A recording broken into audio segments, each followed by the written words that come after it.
going back to the same place. So that's on the right is where you come out the weight limit initially, and you'll see why there's a one-way system for trucks now.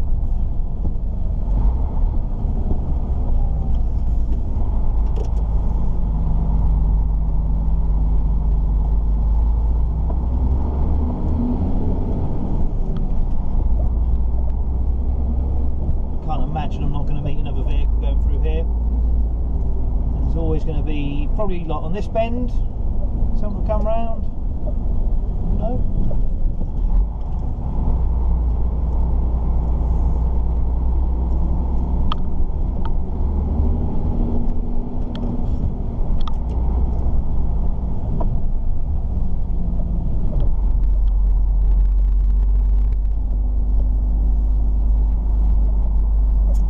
Go. How bad's it going to be?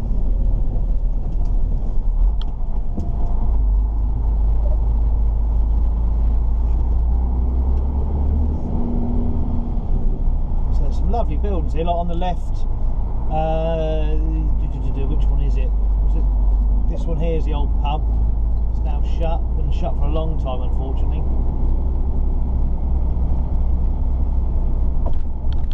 Well, one car. Bad.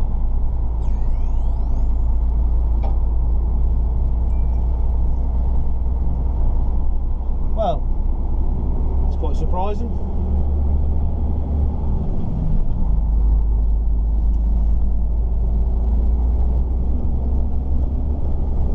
Well, that was relatively stress-free, wasn't it? Certainly wasn't expecting that.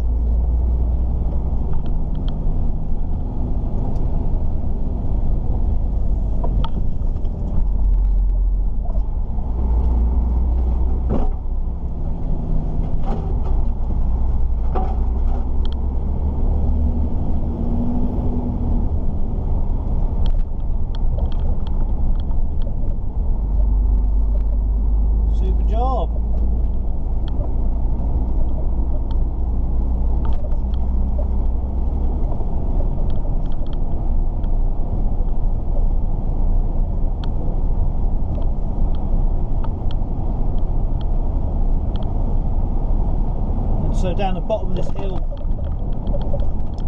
is where the other end of the one-way system is, just by this house here. That's where I turned left and went down to avoid Coddenham this morning. That's the way I'll go back to Bury as well, go that way.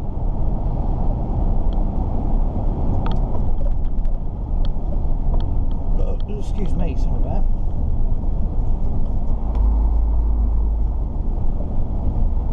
Right, this is going to be a slow, painful drive with a little horse box in front of me, isn't it? Never mind. So just making my way back down to the farm.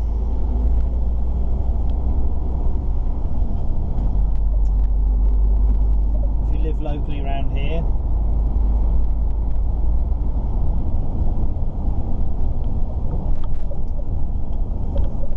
You'll know that coming up on the left hand side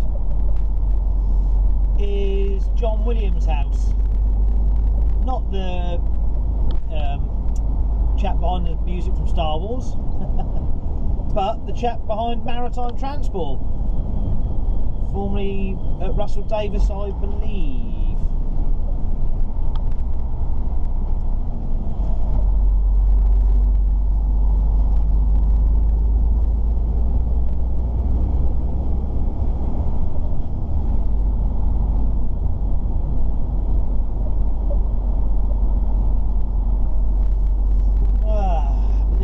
On the left hand side here. Don't know if it'll come out at all or not, but that is where John lives.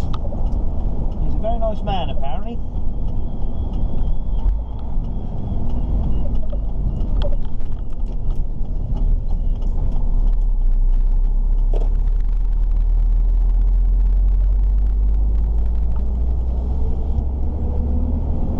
Because it's been so dry this year, I think they're struggling to get the sugar beet actually out of the ground. So, and it's just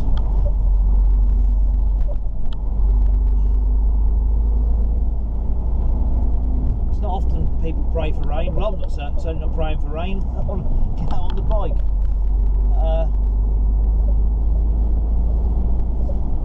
It's been a dry summer, and I don't mean too freezing German either. There we go, onto the old runway. That's the Second World War history round here.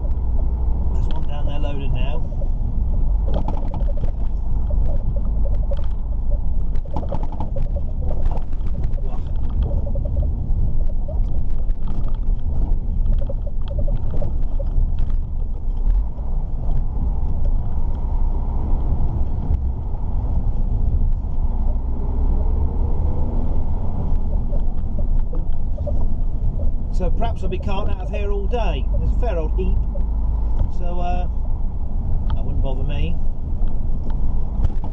Just know where I am.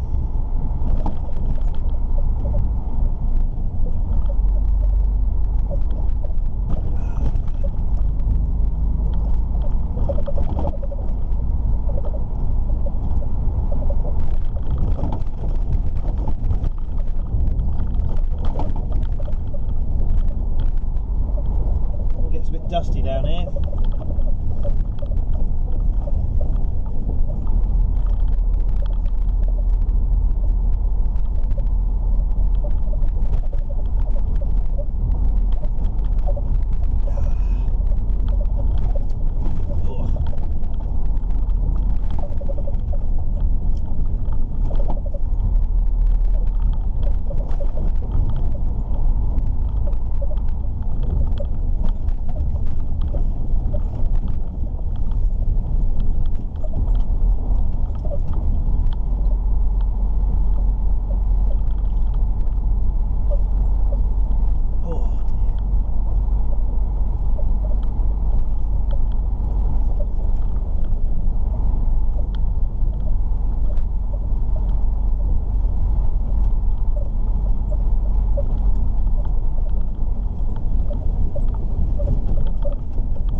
Right.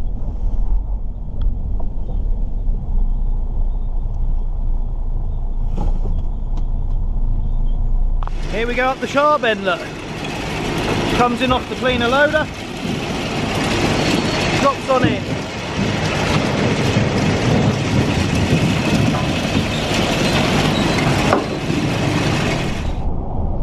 So I'm on my way back to the beet factory with load number 4. And I noticed it earlier, obviously didn't have the camera rolling, there's a crashed car along up here somewhere, and I don't know how they've managed to do it. It's pretty impressive. Excuse me. So I'll just leave this rolling for a minute, see if I can spot it.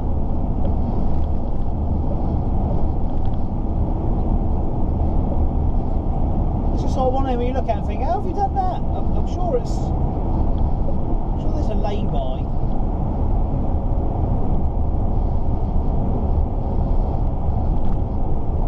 I think it might just be along here. It's a silver Golf. There's a little bit of police tape around it. Perhaps it's being chased. There it is. I hope it came out. Okay, so when you're going in the beet factory, you might well have seen on the sign saying GIC and VIC cards required. Well, this is what they are. So you've got your driver card. That's a fine picture of myself. Look at that, cheerful old soul. That's your driver card. Your GIC is your grower ID card, like this. And then the vehicle ID card, which just got the registration of it on there. And so it's basically a swipe system. You swipe yourself in, swipe the grower in, swipe the truck in, and then you get a ticket. And then when you go around the other side, you swipe the vehicle out and then yourself out, and you get your print out of your weighbridge ticket, and that is that. So it's now 2 o'clock, nearly on to go and load. So just heading over the Orwell Bridge now. I'm going to Orford, near Orford. Let's go and load up, ready for tomorrow. Go on in, come on, out you come.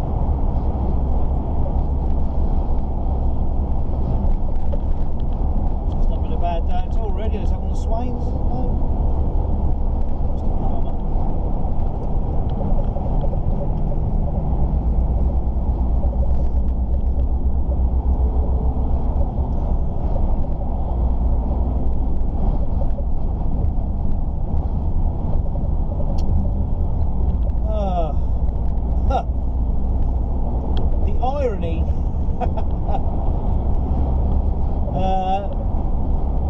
Full PPE at the beet factory at Bury. The moment you're out your cab, got to have it all on. You don't have to wear it in the cab. So what happened? I'm trying to weigh out, and I've whacked my head on the blind. I ain't got my heart out on, that hurt. I don't think it's going to knock any sense in either, unfortunately. Well, ain't it typical? I mean, it's just because this is a flat roof. I suppose they thought, well, need some sort of blind in here, and they just sort of bolted one on the door. It's a right mess. But it's got a solid plastic handle, and that dug into my noggin.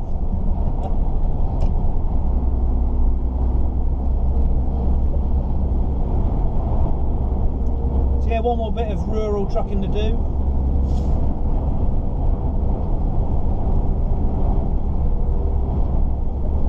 I'll turn this off, I'll turn it back on when I go a bit rural.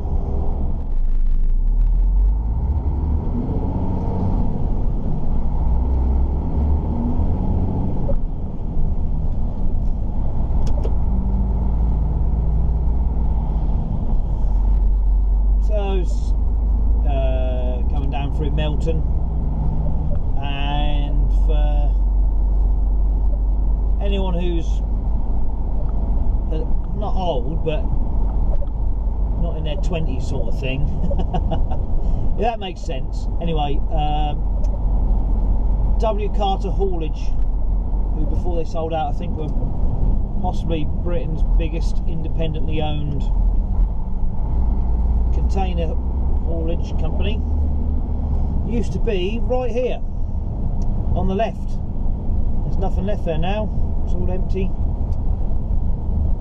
which is a real shame. So that used to be Carter's yard. Obviously that was Bob Carter's family's business that he left in the 60s. His brothers ran right up until when they sold out. They sold to Wincanton's. It's my mate Willis, the plumber extraordinaire. Got him to thank for sorting my house out yesterday.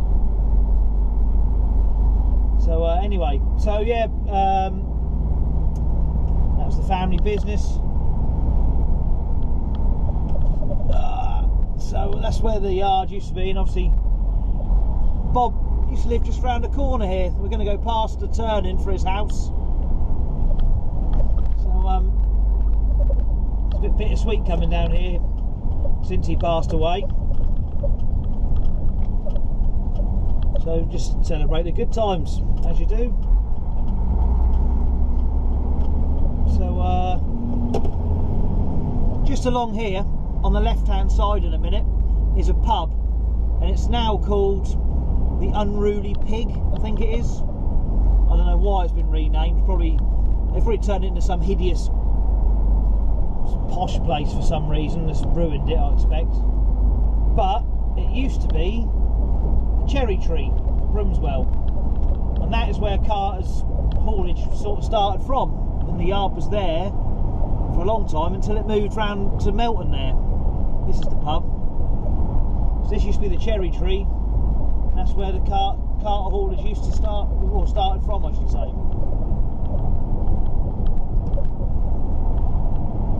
And just down here on the left, where it says Brumswell Lakes, come on boy,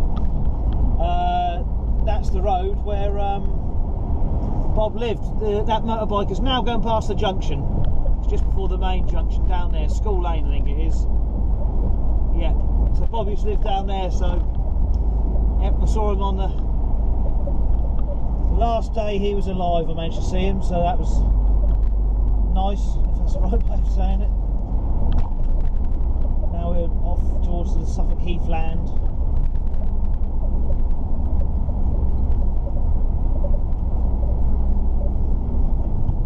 Out into the sticks.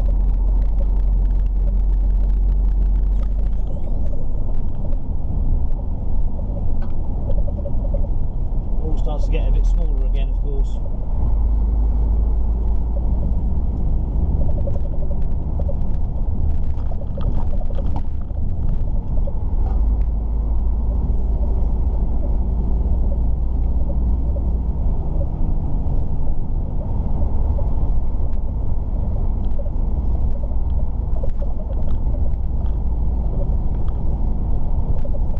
Yeah, this road will go, I can't remember what the number is, but it will come down to Butley, Chillersford, down to Sudbourne, and then head towards Orford. There's an old castle at Orford. Should you ever be visiting Suffolk, it's worth a visit. And also down here, it is on this road, I think, if memory serves me correctly. I've lost what to say. Down here is Rendlesham Forest. So if you've not heard of Rendlesham Forest, you've probably got no interest in UFOs or the paranormal sort of thing. But the Rendlesham Forest incident, which happened just before I was born, is like Britain's Roswell. Now, whether was it a UFO, was it a Russian craft? The one thing I know for certain, it's not the Orford Lighthouse, which some people claim it was. No way it could have been that. It's a fascinating story. I don't know what it was, you know, from what I've read and listened to about it, because I'm sure I've mentioned before I've got quite an interest in that type of thing. Hard to say what it was, but the Forestry Commission, I think it is, they've put in a Rendlesham Forest Trail, and it's sort of aimed at kids really, but it's a walk around, and it describes roughly what happened on the incident. And at the end of the trail in the forest, at the actual landing site, as it were, is a replica sculpture of what was reported by the US Air Crew's personnel who spotted it, and it's in there. So it's just a nice walk. I've done that with my sister's kids and her, and it's, you know, it's a nice little walk around for an hour or two. A bit educational, a little bit of nature. So yeah, if you've not heard of it or seen it, I mean, there's plenty on YouTube about it.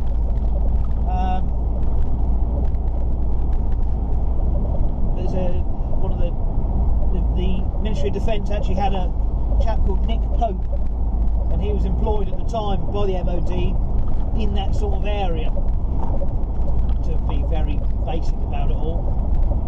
But he's a very credible person to speak to about it, and so if you do want to look into it, if anything's associated with Nick Pope, I would say it's very credible. He's actually written a book all about it, and that's very interesting. So, oh, it's bumpy.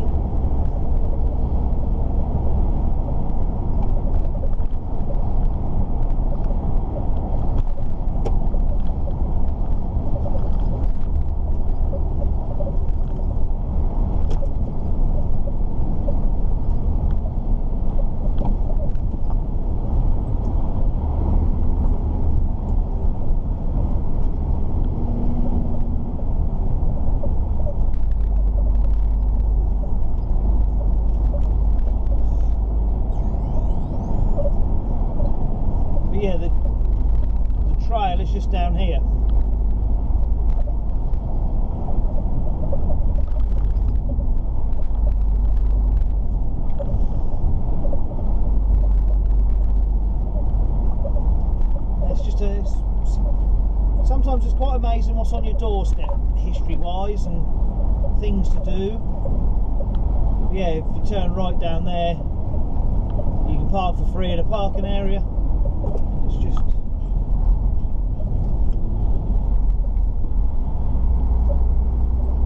well worth a visit.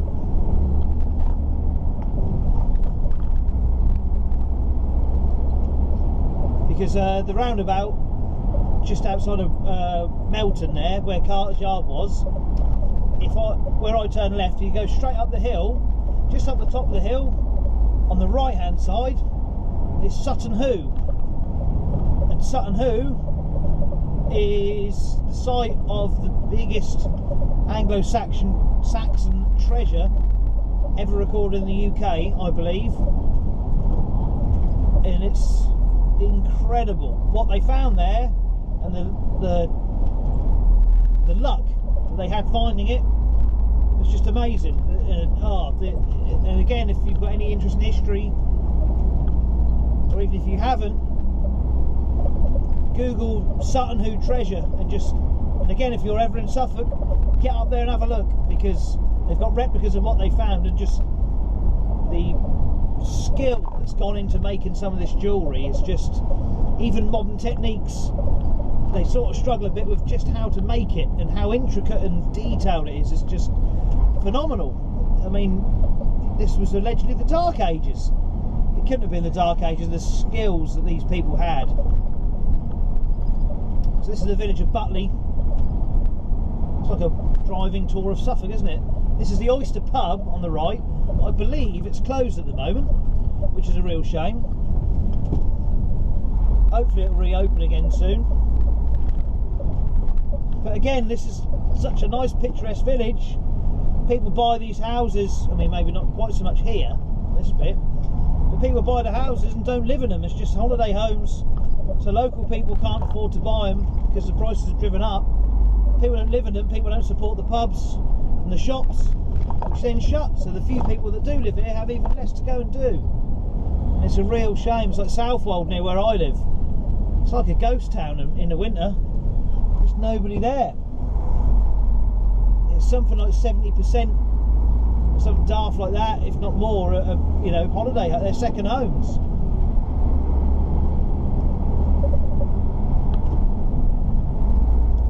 But well, you can't blame people. You know, I think if I had the money, I would do it. It's hard to say, really, isn't it?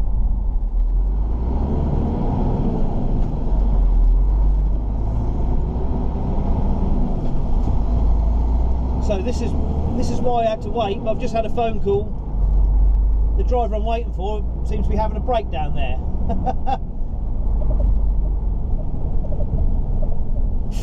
Bloody fly in here.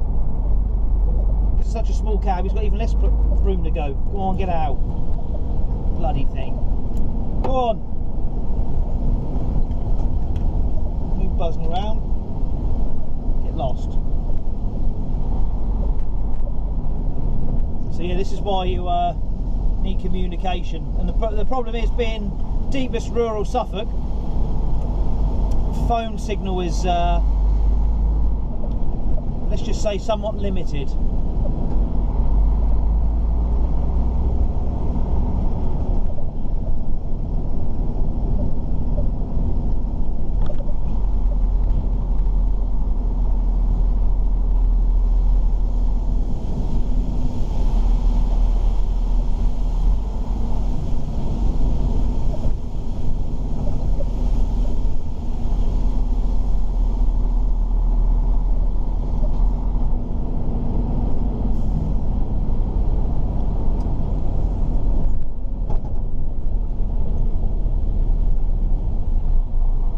Tearing it out again.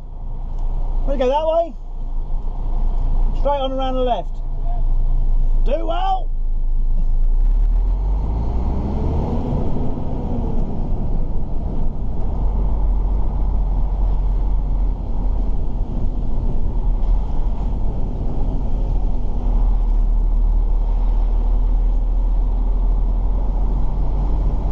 So somewhere around here.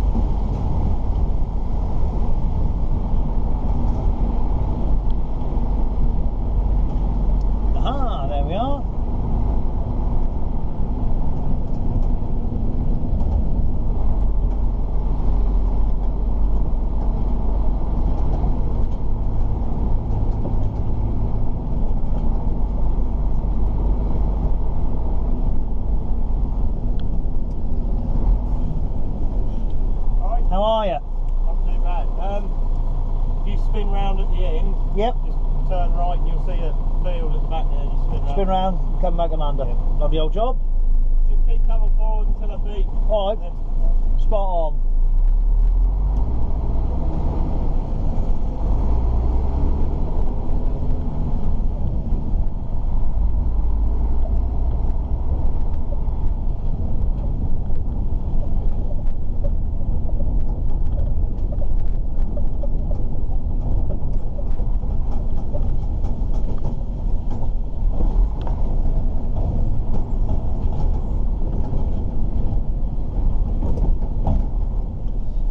Turn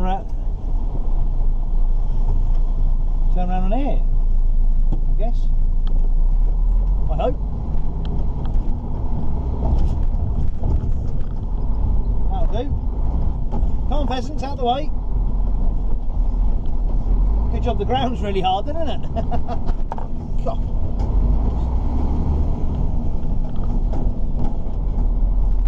Well, not a bad way to end the day. It's now 4:10, so be loaded by 4:30, even if it's an hour back, which it shouldn't be. That'll do. Not a bad day.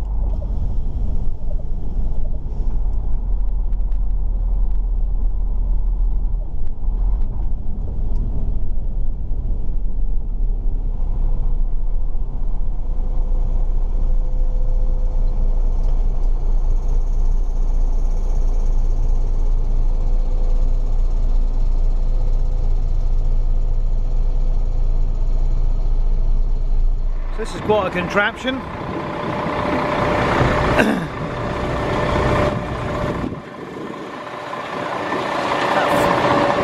Fires it in.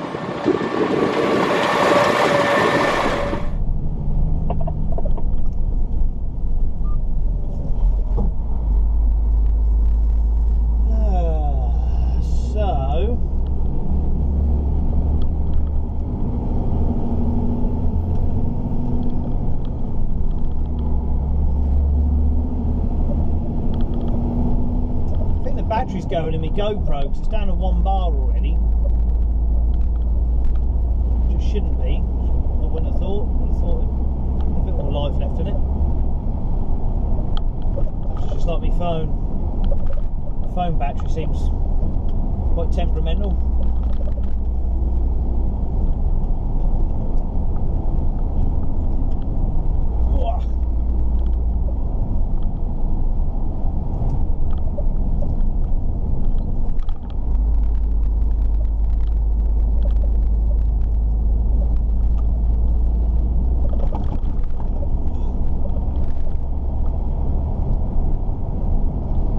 Had a warning of an incident down here.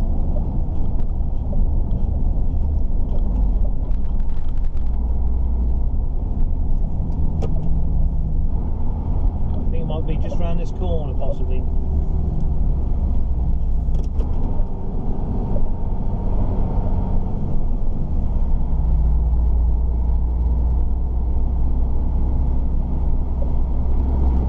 Someone's lost a trailer. They've obviously not put their safety on and lost the car off the back by the look of it.